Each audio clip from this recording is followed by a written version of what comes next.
قربانی کیجیے، دکھاوا نہ کیجیے، اللہ اور اس کے رسول کی رضا کے لیے قربانی کیجیے، فرما جانور کی قربانی کیجیے، کیونکہ 10 ذی الحجہ کو جو روپیہ اللہ کی راہ میں خرچ کیا گیا اس سے بہتر کوئی روپیہ نہیں، یعنی قربانی کرنے میں اتنا بڑا ثواب ہے۔ صحابہ کرام رضی اللہ تعالی عنہ آپ صلی اللہ علیہ وآلہ وسلم کے پاس تشریف لے جاتے ہیں، عرض کرتے ہیں حضور قربانی میں کیا فائدہ ہے؟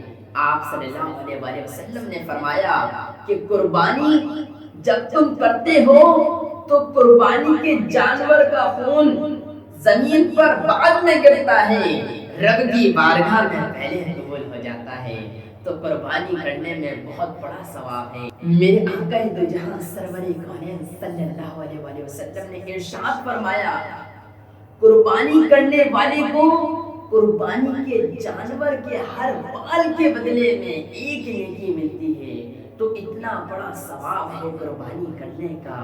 نبی کریم صلی اللہ علیہ وآلہ وسلم نے اپنی پیاری پیاری لخت جگر بیٹی سے فرمایا کہ اے فاطمہ اپنی قربانی کے پاس موجود رہو، کیونکہ اس کے خون کا پہلا قطرہ گرے گا اور تمہارے سارے گناہ معاف کر دیے جائیں۔ تو میرے بھائیوں یہ ہے قربانی، آپ قربانی کیجئے، فرما جانور کی قربانی کیجئے اور دکھاوا نہ کیجئے، کیونکہ آج کل بہت سی جگہوں پر بہت سارے لوگ دکھاوے کا شکار ہو رہے ہیں۔ اللہ اس کے رسول کی رضا کے لیے قربانی کیجئے۔